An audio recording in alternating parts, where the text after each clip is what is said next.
धम्माच्या बाबतीमध्ये बाबासाहेबांनी घेतलेली जी शपथ होती की हा भारत प्रबुद्ध भारत करायचा आहे, हा अवघा भारत बौद्धमय करील, ही जी बाबासाहेबांची शपथ होती ती शपथ पूर्ण करण्यासाठी आपल्याला खऱ्या अर्थानं या धम्म परिषदा धम्म संघटने आपल्याला झाल्या पाहिजे.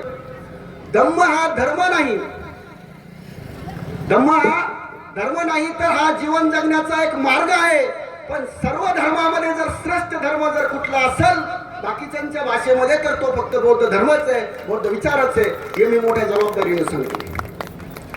आणि म्हणून धर्म ना हिंदू मुस्लिम, धर्म ना बौद्ध जैन. मी कशामुळे म्हणलो, सगळ्या गोष्टीचे माझ्याकडे पुरावे.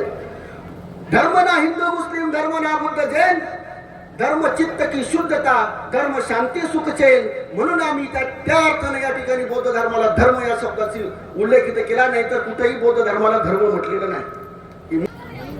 सर्वप्रथम जगाला शांतीचा संदेश देणारे महाकरुणी तथागत गौतम बुद्ध,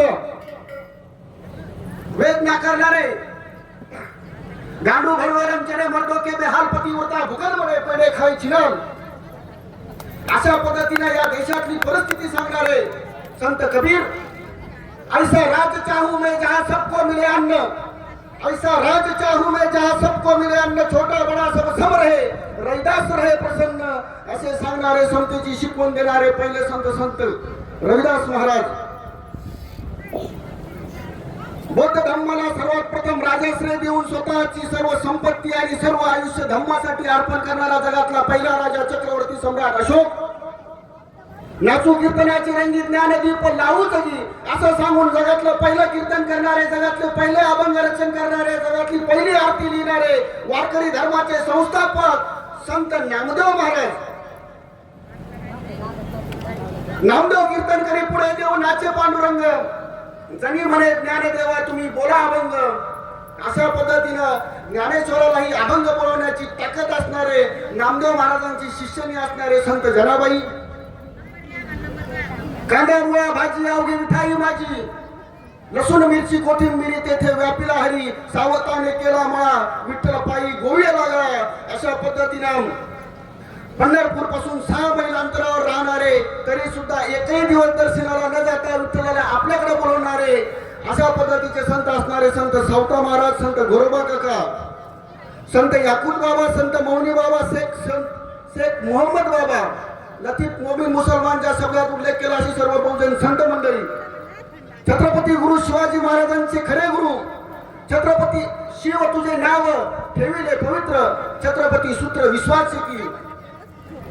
आम्हा घरी धन शब्दांची जरत नाही, शब्दाची यत्ने पूजा करू, शब्दाची आमच्या जीवाचे जीवन, शब्दाची वाटू धन जन लोका. या शब्दामध्ये शब्दाची महती सांगणारे, शब्दाची किंमत सांगणारे असे शिवगुरु, क्रांतिकारक गुरु, जगद्गुरु तुकाराम महाराज. विदर्भाची कन्या, मराठवाड्याची सून, 2 छत्रपती घडवणाऱ्या राष्ट्रमाता राजमाता जिजाऊ. वयाच्या 16व्या वर्षी 11 विश्व 4 सैला सुरुंग लावून स्वतःचं स्वराज्य निर्माण करणारे छत्रपती शिवाजी महाराज. वयाच्या 14व्या वर्षी बुद्धभूषणम नावाच्या ग्रंथाला सुरुवात करून वयाच्या 17 वर्षापर्यंत 4 ग्रंथ लिहिणारे छत्रपती संभाजी महाराज. छत्रपती शिवाजी महाराजांचा पहिला पोवाडा लिहिणारे, रशियात जाऊन छत्रपती शिवाजी महाराजांचा पहिला पोवाडा लिहिणारे महात्मा ज्योतिबा फुले, ज्यांच्यामुळे महिला आज शिकल्या, सवरल्या, मोठ्या झाल्या, कलेक्टर, IPS. तुम्ही आम्ही सर्व ज्या महिला आज चांगल्या पदावरती गेल्या, महिला शिक्षणाची आद्यजननी माता क्रांती ज्योती सावित्रीबाई फुले. त्याच पद्धतीनं ज्यांची जयंती बहुजन समाजानं, दलित समाजानं सणासारखी साजरी करावी असं डॉक्टर बाबासाहेब आंबेडकरांनी सांगितलं. असे आरक्षणाचे जनक राजश्री शाहू महाराज, ज्यांनी आम्हाला आत्ताच सांगितल्याप्रमाणे 14 ऑक्टोबर 1956 आपल्याला जो बौद्ध धम्म दिला, या देशातल्या एका शूरवीर जमातीला 25,000 पेशव्यांना 500 महार सैनिकांनी मारलेल्या अशा महार समाजाला बौद्ध धम्म नावाचा क्रांतिकारी धम्म देणारे विश्वरत्न नव्हे तर भारतरत्न डॉक्टर बाबासाहेब आंबेडकर. तुझ्या गावाचं नाही का तीर्थ रे, तू रिकामा कशाला फिरत? तुझ्या गावची शाळा ही मोडली, धर्मशाळा तू शहरी का जोडली? याने निघतो का जीवनाचा अर्थ रे? तुझ्या गावाचं नाही का तीर्थ? गावी मरती गरीब उपवासी, अन्न सत्र लावितोसी काशी, हे दान नव्हे का व्यर्थ रे? तुझं गावाचं नाही का तीर्थ? आपल्या गावाची सेवा जो करतो तोच कीर्तीने मानाने करतो. दास तुकडे रे तुझं गावाच नाही का तीर्थ. अशा पद्धतीने गावाची महती सांगून रामगीता लिहिणारे राष्ट्रसंत तुकडोजी महाराज दिवसा गावच्या गल्ल्या साफ करून रात्री तुम्हा आम्हा बहुजनांची डोके साफ करणारे खऱ्या अर्थानं संत असणारे संत मालिकेतले शेवटचे संत राष्ट्रसंत गाडगे बाबा, ज्यांनी रशियात जाऊन शिवाजी महाराजांचा पोवाडा गायला, भारताचं वर्णन मोठ्या पद्धतीनं बाहेरच्या देशामध्ये केलं, अशा खऱ्या अर्थानं साहित्य सम्राट असलेले साहित्य रत्न अण्णाभाऊ साठे नवरा मेल्याच्या नंतर 29 वर्ष राज्यकारभार करून या देशाला छत्रपती शिवाजी महाराजांचा राज्यकारभार कसा होता हे दाखवून देणारी पहिली महिला आमच्या अहिल्या माता होळकर.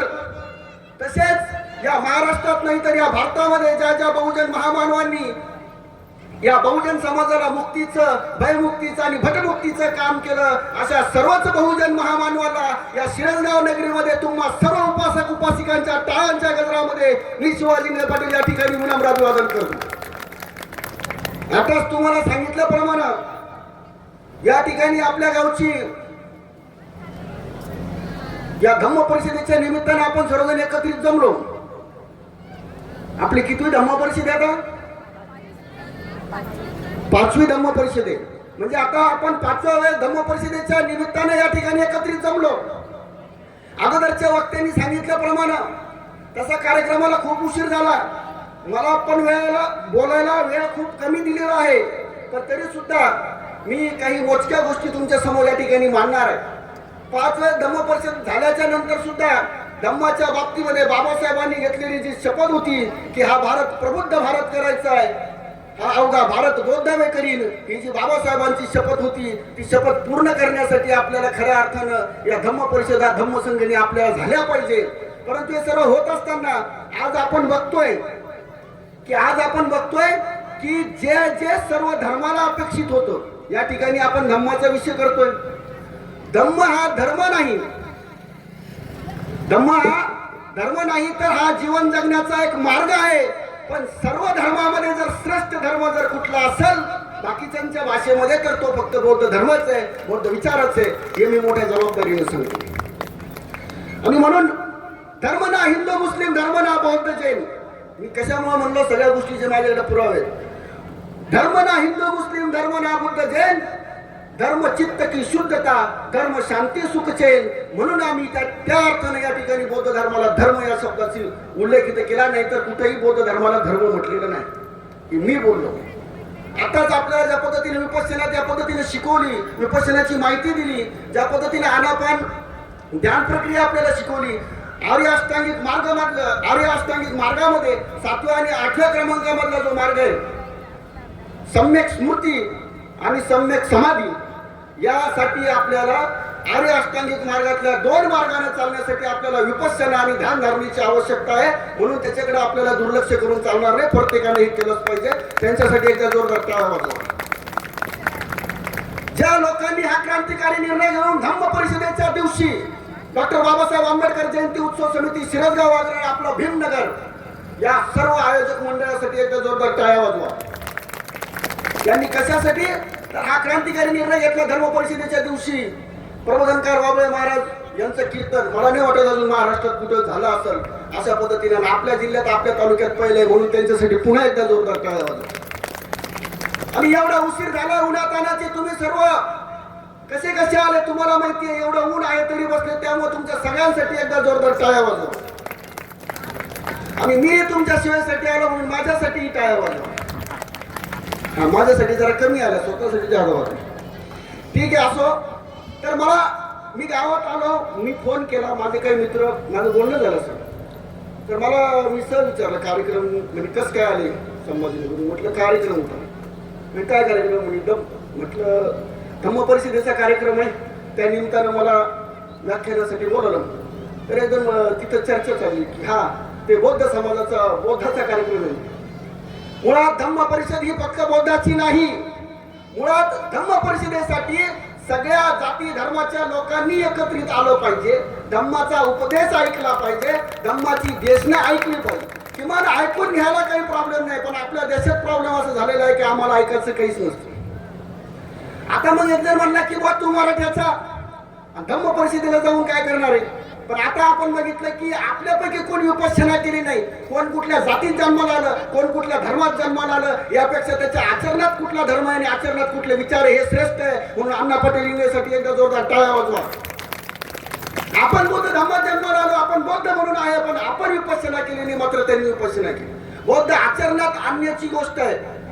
बुद्धांनी सांगितलेलं आहे की मी मोक्षदाता नाही, मी मुक्तीदाता नाही, तर मी मार्गदाता आहे, हे तथागत गौतम बुद्धांनी सांगितलेलं आहे. आणि त्या मार्गावर चालण्याचं काम या ठिकाणी सय्यद सर सारखे लोक असतील, अण्णा पटेल इंगे सारखे लोक असतील, आर्यन इंगे सर सारखे लोक असतील, हे चालत असेल. या सर्वांना आपल्याला आपलं म्हणून घ्यावं लागेल, आपलं म्हणून स्वीकारावं लागेल. आणि सोबत चालत असताना असं जर आपण केलं तर प्रबुद्ध भारताच्या दिशेने आपण जाणार आहोत. आणि खऱ्या अर्थानं धम्म परिषदेचं या ठिकाणी तुमचं काम सत्कारही लागणार आहे आणि खऱ्या अर्थानं धम्म परिषद घेतली असा त्याचा अर्थ होणार आहे. मग मी सांगितलं, त्यांना सांगितलं की डॉक्टर बाबासाहेब या जगामध्ये एकच महापुरुष असा आहे की जे जिवंत असताना त्यांचा पुतळा बसवला गेला.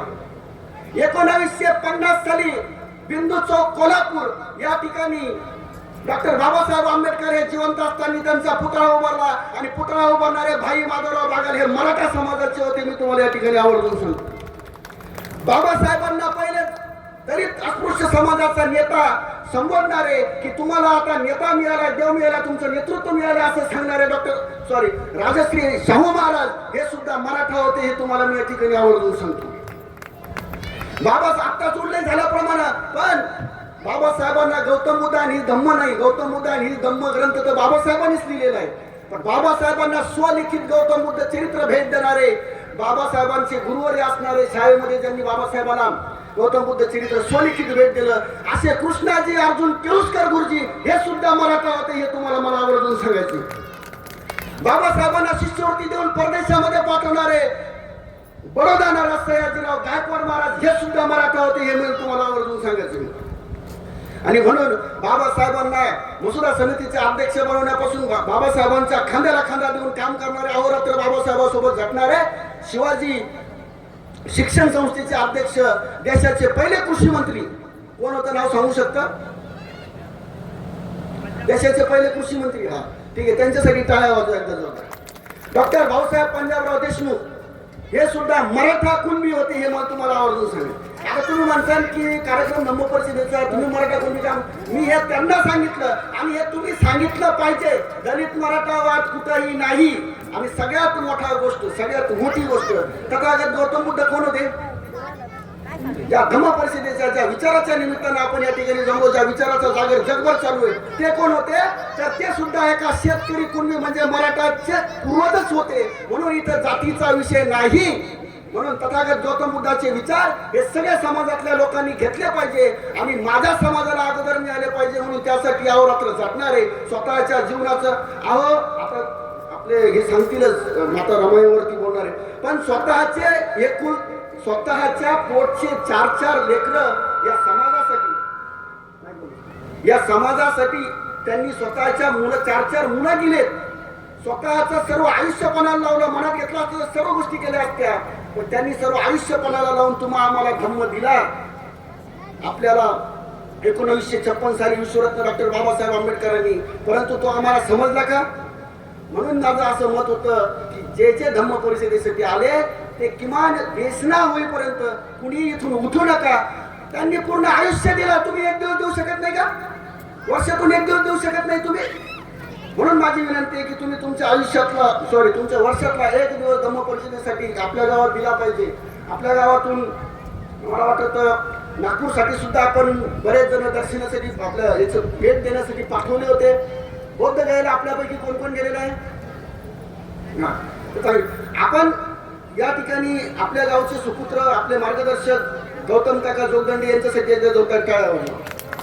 ते सुद्धा त्यांच्या आयुष्यामध्ये स्वतःचं आयुष्य, आता खरं जर म्हणलं तर उतरत्या आयुष्यामध्ये लोक काय करतात, आपलं सगळं झालं, आता आपल्याला काही करायची गरज नाही, पोरं कमवायला लागले, सगळं करायला लागले, आता आपल्याला कोणाची काही गरज नाही.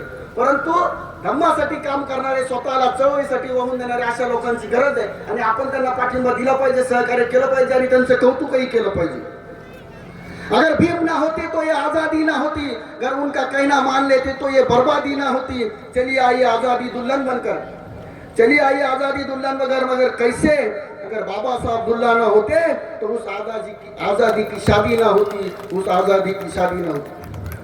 मी आता सांगितल्याप्रमाणे जसं बौद्ध विचार सर्व जाती धर्मानं मानले पाहिजे, तसे सगळ्यात महत्वाची गोष्ट डॉक्टर बाबासाहेब आंबेडकरांची जयंती कोणी साजरी केली गावामध्ये? आपल्या गावाचा विषय नाही. एकूण भारताची परिस्थिती, महाराष्ट्राची परिस्थिती त्याची. बाबासाहेबांची जयंती कुठे साजरी होते? फक्त बौद्धवाड्यात, नारवाड्यात, विहाराजवळ झालं. आणि फार भारतात आता शासनाने नियम काढले म्हणून ग्रामपंचायतीमध्ये. पण गावच्या पातळीवरती, सार्वजनिक पातळीवरती विशेष करून सर्व समाजाने मिळून साजरी केली पाहिजे. का केली पाहिजे मला ते तुम्हाला सांगायचंय की बाबासाहेबांची जयंती सर्वात पहिल्यांदा मराठा आणि हिंदू स्त्रियांनी साजरी केली पाहिजे. का साजरी केली पाहिजे? बाबासाहेबांची जयंती मराठी हिंदू स्त्रियांनी साजरी केली पाहिजे कारण नवरा मेल्याच्या नंतर जिवंतपणे सती जायच्या. नवरा मेल्याच्या नंतर जिवंतपणे सती जावं लागत होतं, जिवंत जावं लागत होतं. ते बंद या राज्यघटनेच्या मध्ये, राज्यघटना ज्यावेळेस आली त्यानंतर हिंदू कोड बिलाच्या माध्यमातून सती जाण्याची प्रथा ही पूर्णपणे बंद झाली. आणि नुसतं नवरा मेल्याच्या नंतर आता सती जायचं काम तर नाही किंवा जिवंत जावत नाही, पण नवऱ्याच्या प्रॉपर्टी मधला अर्धा हिस्सा मिळतो. म्हणून बाबासाहेबांची जयंती हिंदू मराठा स्त्रियांनी साजरी केली पाहिजे. ही कंपनी बाबासाहेबांची जयंती ओबीसीने साजरी केली पाहिजे. सकल ओबीसी समाजाने बाबासाहेबांची जयंती सार्वजनिकरित्या साजरी केली पाहिजे. का तर घटनेमध्ये आरक्षण देताना, आरक्षणाची तरतूद करताना सर्वात पहिली कलम कुठली आहे? तर 340 कलमासाठी ओबीसी समाजाला सर्वप्रथम आरक्षण दिलं. ओबीसीवर जे काय उपकार आहेत बाबासाहेब आंबेडकरांचे उपकार आहे म्हणून संपूर्ण ओबीसी समाजानं या ठिकाणी डॉक्टर बाबासाहेब आंबेडकरांची जयंती साजरी केली पाहिजे. आता त्या दिवशी मागच्या जयंतीच्या वेळेस सुद्धा मी बोललो आणि आज कीर्तनाचा कार्यक्रम आहे. बरेच लोक त्या बाबतीत नाक मुरडतात, पण मी सार्वजनिक सांगतो आणि याही ठिकाणी सांगतो की बाबासाहेब आंबेडकरांची जयंती महाराष्ट्रातल्या सर्व वारकऱ्यांनी साजरी केली पाहिजे, सगळ्या कीर्तनकारांनी साजरी केली पाहिजे. मी स्वतः एका कीर्तन या ठिकाणी वारकरी संघटनेचा प्रदेशाध्यक्ष होतो. मी जबाबदारीने सांगतो आम्ही साजरी करायचो आणि आताही सांगतो साजरी केली पाहिजे. पण काय केली पाहिजे? वारकऱ्यांनी साजरी केली पाहिजे. कारण धाव घाली आता चालू, धाव घाली उठू आता चालू नको मंद, बडवे मध्ये मारुती मध्ये काय अपराध असं सांगून जनाबाईला अभंग म्हणू दिले नाही, जनाबाईला कीर्तन करू दिले.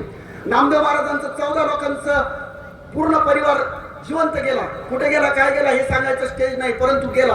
त्याच्यानंतर कुठल्या संताला यांनी स्पष्टपणे कीर्तन करू दिलं? तुकाराम महाराजांची गाथा पाण्यात बुडवली. संत चोखोबा महाराजांना सुद्धा या ठिकाणी त्यांनी अभंग लिहू दिले नाही, बोलू दिले नाही. आणि म्हणून तुकाराम महाराजांना काय शिक्षा दिली आपल्या सगळ्याला माहिती आहे. संत ज्ञानेश्वर माऊलीला समाधी घ्यायला लावली, संत एकनाथ महाराजांना समाधी घ्यायला लावली. म्हणजे इथली धर्मशास्त्र व्यवस्था अशी होती की कीर्तन करण्याचा अधिकार नव्हता. 1900 ज्या दिवशी आपल्याला राज्यघटना मिळाली, भारताच्या राज्यघटनेमध्ये बोलण्याचा, चालण्याचा, लिहिण्याचा तुम्हाला स्वातंत्र्य मिळालं आणि तुम्हाला स्वातंत्र्य मिळाले म्हणून आज तुम्ही गावोगावी कीर्तन करता.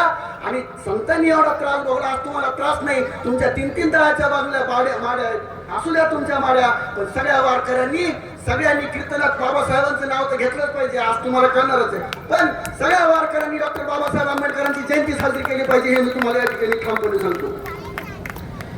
आणि म्हणून आपण या ठिकाणी धम्म परिषदेच्या निमित्ताने एकत्रित जमलेलो असताना बाबासाहेब आंबेडकरांची जयंती साजरी केली पाहिजे हाही विषय. पण आपण आपल्या स्वतःच्या तोंडाने सांगण्यासाठी आपल्याला सुद्धा शिकणं गरजेचं आहे. आता आपल्या गावामध्ये बऱ्या प्रमाणात आता जायला लागले तर शिकायला लागले, परंतु तरी सुद्धा शिक्षणाचं प्रमाण कमी आहे. शिक्षणाला बाबासाहेबांनी सांगितलं शिका. तुम्ही शिकले तर तुम्हाला समजाल आणि शिकले तर तुम्ही संघटित व्हाल आणि संघटित झालात तर तुम्हाला संघर्ष शिकेल. नाही तर कुठल्या नेत्याने सांगायचं की चला टोल नाका फोडा, चालले टोल नाका फोडा, चला धर्म खतरे में, चालला धर्म खतरे में. धर्म कुठलाच खतरे में नाही. धर्म मी अगोदर सांगितलं, धर्म माणूस किसी म्हणती. तुकडोजी महाराजांनी सांगितलं धर्म माणूस किसी म्हणती, माणूस की न्यायावरी शोधती, न्याय कुणाच्याही प्रति एक आहे सर्वदा, न्याय सर्वांच्या प्रति एक आहे. आणि म्हणून मानव हेची पुढे नाम स्वधर्म म्हणजे मानव धर्म तुकडोजी महाराज सांगतात. त्याच तुकडोजी महाराजांनी तथागत गौतम बुद्धाचं वर्णन केलेलं आहे. हाती न घेता तलवार बुद्ध राज्य करी जगावर, त्याची कारण एक प्रचार प्रभावशाली. आणि म्हणून प्रचार सर्वात प्रभावशाली होता आणि ते प्रचाराचं माध्यम ही धम्म परिषद आहे. आणि त्या निमित्तानं आपण सर्वजण या ठिकाणी जमलेलो आहोत. प्रॉब्लेम आपला असा झालेला आहे, संघटना हजार झाल्या, नेते हजार झाले. वामनदादा म्हणतात त्या पद्धतीनं संघटना हजार झाल्या, नेते हजार झाले, पुन्हा आपले म्हणावे चेहरे हजार झाले. तू पाहिलेली स्वप्न पूर्ण झालीत का रे? तू पाहिलेली स्वप्न पूर्ण झालीत का रे? भीमा तुझ्या मताची माणसं मेलीत का रे? भीमा तुझ्या मताची माणसं मेलीत का रे? आणि म्हणून बाबासाहेब आंबेडकरांचे अपूर्ण राहिलेले स्वप्न पूर्ण करण्यासाठी तुम्ही आम्ही आहोत. नाहीतर मी सांगितलं जयंतीच्या वेळेस की महापुरुषाला आपण दोनदा मारतो. महापुरुष स्वतः नैसर्गिक मृत्यूने मरतात, नावानं आजरामर असतात, विचारानं आजरामर असतात, परंतु त्यांचेच विचार चुकीच्या पद्धतीनं किंवा त्यांच्याच विचारांच्या विरोधात आपण वागून महापुरुषांच्या विचारांची हत्या करण्याचं महापाप करत असतो. ते आपल्या माध्यमातून घडू नये ते सांगण्यासाठी ही धम्म परिषद आहे. आणि म्हणून बाबासाहेबांच्या विचारांचं तथागत गौतम बुद्ध विचारांचं आचरण आपण करावं आणि गावागावातल्या प्रत्येक घरातल्या प्रत्येक माणसाला, स्त्रियाला, पुरुषाला सगळ्यांना आपण सांगावं, नवीन मुलांना आपण सांगावं. हे मी या ठिकाणी आपल्याला जबाबदारी सांगतो. किसी नंगे को देखकर नंगा होना ये गांधीवाद है. किसी नंगे को देखकर नंगा होना ये गांधीवाद है, लेकिन किसी नंगे को देखकर सुट-बुट में लाना ये आंबेडकरवाद है. ये आंबेडकरवाद है. आणि म्हणून प्रत्येकाला जर त्याच्या जीवनामध्ये अतिउच्च शिखरावर जायचं असेल तर डॉक्टर बाबासाहेब आंबेडकर समजून घेतले पाहिजे, आपण सांगितले पाहिजे. आता सध्या परिस्थिती खूप बिकट आहे, परंतु हे सगळे माझे लोक आहेत. मी इथे लहानाचा मोठा झालो. आम्ही या ठिकाणी डॉक्टर बाबासाहेब आंबेडकर जयंती उत्सव समितीचे सर्व आयोजक मंडळ आहे, त्यामुळे काही विषय नाही. परंतु बाहेर बोलण्याची परिस्थिती काय आहे, खरं बोलायला गेलं तर खूप विचित्र परिस्थिती आहे. म्हणून आता अवघड परिस्थिती आहे. त्यामुळे आम्ही काय निर्णय घेतले, सोनाजी भाऊला, आपल्या भीमाप्पाला, त्याला सगळ्याला माहिती आहे, राजू भाऊला माहिती आहे. पर कोई क्या सोचता है मेरे बारे में, मुझे हमसाये से भी डर लगता है. कोई क्या सोचता है मेरे बारे में, मुझे हमसाये से भी डर लगता है. मुझे अब शेर से नहीं तो गाय से डर लगता है. मुझे अब शेर से नहीं तो गाय से डर लगता है. आता वाघाला घाबराची परिस्थिती राहिली, आता गाईला घाबरावं लागतं अशी परिस्थिती आपल्या देशात आहे. म्हणून खूप विचित्र परिस्थितीमध्ये आपण सगळं या देशामध्ये आपण सामोरं जात आहोत. परंतु आपला, जसं अण्णा इंगळे सरांनी सांगितलं, त्या आपल्याला मंगल सांगत असताना की पहिलं माझं मंगल झालं पाहिजे, माझं कल्याण झालं पाहिजे, नंतर तुमचं झालं पाहिजे आणि सर्वांचं झालं पाहिजे. ही भावना आपण सगळ्यांनी या धम्म परिषदेच्या माध्यमातून घेतली पाहिजे. स्वतःचं चांगलं झालं पाहिजे, दुसऱ्याचंही झालं पाहिजे आणि सर्वांचं झालं पाहिजे. तर आपल्याला बुद्ध कळाले, भाऊ तू सर्व मंगलम, हे आपल्याला कळालं पाहिजे. आणि स्वतःचं कल्याण होण्यासाठी आपदीप भव, तू स्वयं दीप भव. तुझं आहे, तुझं पाशीपरी तू जागा म्हणला असेल. या पद्धतीने सांगितलेलं तुकाराम महाराजांनी काय की तुकाराम महाराजांनी बुद्धांचेच विचार आपल्या पूर्ण अभंग गाथेमध्ये मांडलेले. हे काही वेगळं सांगायची गरज नाही, तेवढं सांगायला आपल्याला नाही. परंतु तुझं आहे, तुझं पाशीपरी तू जागा बोललाशी, तुझं तुझ्या जवळच आहे. तथागतांनी सांगितलं की आपदीप भव, तू स्वयंदीप भव. मग तुम्ही स्वयंप्रकाशित होण्यासाठी, स्वतःतल्या बुद्धत्वाला शोधण्यासाठी तुम्हाला या धम्म परिषदेची गरज आहे. आणि म्हणून अशा धम्म परिषदा वारंवार झाल्या पाहिजे अशी विनंती मी या धम्मपीठाला करणार. आणि या धम्मपीठावरती उपस्थित असलेले सर्व आपले मार्गदर्शक या सगळ्यांनी या ठिकाणी वेळात वेळ काढून उपस्थिती लावली. मी या गावकऱ्यांच्या वतीनं आणि हा कार्यक्रम माझाच आहे त्या वतीनं मी सगळ्यांच्या वतीनं, माझ्या स्वतःच्या वतीनं आपल्या सगळ्यांचे आभार मानतो. मी या ठिकाणी फक्त धर्मावरती एक शेवटचा विषय सांगणार आहे, त्यानंतर मी आवर्त घेतो, कारण अजून काही वक्त्यांना बोलायचं आहे. बाबासाहेबांनी सांगितलेलं वाक्य आहे, I like religion that teaches liberty, equality and fraternity. जो मला धर्म आवडतो, पण कुठला धर्म, ज्या धर्मामध्ये स्वातंत्र्य, समता आणि बंधुता आहे. आणि म्हणून स्वातंत्र्य, समता, बंधुता असलेला धम्म बाबासाहेबांनी आपल्याला दिला. तो असा सहज वाया जाऊ देऊ नका. आपल्याला मिळाला, आपण दुसऱ्याला याला त्याला दोष देऊन काही फायदा नाही. आपण तरी किती वर्षातून किती या गोष्टीच्या विचारांचा जागर करतो. फक्त जयंती आली तरच आपण घराच्या बाहेर निघतो, तरच आपण एकत्रित येतो. तसं आपल्या गावाचे मुलं चांगले आहेत, त्यांच्यासाठी एकदा जोरदार टाळ्या वाजवा गावातल्या मुलं. आता मला वाटतं रोज या ठिकाणी वंदना या ठिकाणी आपल्या गावात घेतल्या. त्या निमित्तानं का होईना कमीत कमी आपल्या धर्मातले, आपल्या विचारातले, आपल्या समाजातले 4 लोक त्या ठिकाणी एकत्रित जमतात. एक राजा तथागत गौतम बुद्धाकडे गेला आणि बुद्धाला सांगू लागला की एक राज्य आहे, त्या राज्यावरती माझं एवढं सैन्य असून त्या राज्यावरती मी हल्ला करतो, सर्व प्रकारचे शस्त्र त्या ठिकाणी वापरून बघितले, पण त्या राज्याला, त्या देशाला मला जिंकता येत नाही. मला काय करावं लागेल? त्यावेळेस बुद्धांनी त्याला सांगितलं की त्या देशाला, त्या राज्याला तू जिंकू शकत नाही. मग त्याने कारण विचारलं आणि का, तर त्यावेळेस बुद्धांनी सांगितलेलं वाक्य लक्ष देऊन ऐका की त्या देशातले, त्या राज्यातले लोक एकत्रित उठतात, एकत्रित बसतात, एकत्रित जेवतात आणि एकत्रित चर्चा करतात. जोपर्यंत तिथली लोक एकत्रित बसतात, एकत्रित उठतात, एकत्रित चर्चा करतात, तोपर्यंत त्यांना कुणी हरू शकत नाही, तोपर्यंत त्यांना कुणी हरू शकत नाही. आणि म्हणून तुम्हाला सांगणं आहे की तुम्ही कुठल्या ना कुठल्या कार्यक्रमाच्या निमित्तानं तुम्ही एकत्रित आला पाहिजे. समाज म्हणून एक संघ राहिला पाहिजे. जर तुम्ही संघटित एक संघ राहिले आणि योग्य दिशेने जर चालले तर तुमचं कल्याण झाल्याशिवाय राहणार नाही. हा शब्द मी या ठिकाणी तुम्हाला देतो. तसेच या देशामध्ये बाबासाहेबांमुळे सर्व काही बदल झालेला आहे. मी अगोदरच तुम्हाला सांगितलं. फक्त एक वाक्य तुम्हाला सांगतो कि मेरे भीम ने कलम उठाई तो संविधान बन गया. मेरे भीम ने कलम उठाई तो संविधान बन गया. उस संविधान की ताकत तो देखो, चाय बेचने वाला भी पंतप्रधान बन गया, चाय बेचने वाला भी पंतप्रधान बन गया. ही संविधानाची ताकद आहे. ही बाबासाहेब आंबेडकरांच्या विचाराची ताकद आहे. मी तुमच्या गावातला आहे. तुम्ही मला केव्हाही ऐकू शकता. पण प्रत्येक वेळेस असंच होतं राऊत साहेब, इंग्रज साहेब, प्रत्येक कार्यक्रम असला की मी भाषण करायचं. म्हणजे आता मूळ मुद्दा असा आहे की आपण पाहुण्यांचं ऐकलंच पाहिजे. पाहुण्यांचं ऐकण्यासाठी खूप महत्वाचा विषय असतो. पण गावातला म्हणून मी महाराष्ट्रभर फिरलो. पार चंद्रपूर पर्यंत गेलो, इकडे नाशिक कोकणापर्यंत गेलो. परंतु माझ्या गावामध्ये सविस्तर असं मला 1 तास 2 तास व्याख्यान मन भरेल असं मलाही करता आलं नाही. पूर्ण महाराष्ट्रभर केलं पण गावात झालं नाही. पण असं काही विषय नाही. परत दुसऱ्या वेळेस नक्कीच आपण या कुठल्या कार्यक्रमाच्या माध्यमातून होईल. माझं ऐकलं पाहिजे किंवा मी खूप मोठा अभ्यासक आहे अशातला भाग नाही. मी अभ्यासक नाही, विचारवंत नाही ना, मी काही कुठला खूप मोठा नेता आहे. मी तुमच्यासारखा एक छोटा कार्यकर्ता आहे. फक्त मला जे वाटतं ते मी बोलतो. आणि माझं एवढंच मत आहे की या समाजाने मला खूप सहकार्य केलेलं आहे. समाज म्हणूनही सहकार्य केलेलं आहे. पण काही लोक फक्त तोंडापुरतं 14 एप्रिल आले की जय भीम घालणार, 14 एप्रिलला म्हणणार की चला आपण जयंती साजरी करू, ग्रामपंचायतला करू, इथं करू, झाला विषय. राजकीय स्वतःचा स्वार्थ साधण्यापुरता फक्त आपल्या समाजाचा वापर करणार असं आतापर्यंत झालेलं आहे. परंतु मूळ विचारधारा ही त्यांना कसल्याही प्रकारची माहीत नसते. म्हणून आपल्या कार्यक्रमाच्या माध्यमातून, प्रत्येक कार्यक्रमाच्या माध्यमातून आपली विचारधारा ही प्रगट झाली पाहिजे. पुन्हा एकदा आपल्या सगळ्या मंडळींनी या धम्म परिषदेच्या निमित्तानं जो कीर्तनाचा कार्यक्रम ठेवला त्या कीर्तनासाठी सर्वांनी हजर राहावं. पण त्यांच्यासाठी पुन्हा एकदा आपण या ठिकाणी टाळ्या वाजवूया. आपल्या पोरांसाठी तर आपण जोरदार टाळ्या वाजवल्या पाहिजे. हे सोपं नाहीये. तुम्हाला जर बघायचं आता या ठिकाणी गुरुवर्य बनतेजी या ठिकाणी उपस्थित आहे. भदंत सारीपुत्र थेरो देळेगावान, तसा त्यांचा माझा आजचा काही पहिला कार्यक्रम नाहीये. आम्ही बऱ्याच धम्म परिषदेमध्ये मी बनतेजींच्या सोबत या ठिकाणी व्याख्यानाचा मला योग आला. मला वाटतं आजची 4थी 5वी तरी धम्म परिषद असेल. नळणीला असेल, बेळगावला असेल, चांदई ठोंबरेला असेल, आम्ही बऱ्याच ठिकाणी एकत्रित कार्यक्रम केलेला आहे. परंतु त्यांच्या मार्गदर्शनानं आपल्याला या ठिकाणी धम्मदेशना आणखी घ्यायची आहे. सगळ्यांनी आवर्जून या ठिकाणी धम्मदेशनेला उपस्थित राहायचे. कुणी इकडे तिकडे जायचं नाही. आपल्या आयुष्यातला प्रत्येकानं किमान वर्षातला 1 दिवस तरी धम्मासाठी द्या. तुम्ही आम्ही दिलं पाहिजे. आता मला वाटतं याच्यानंतर राऊत सर बोलणार आहे.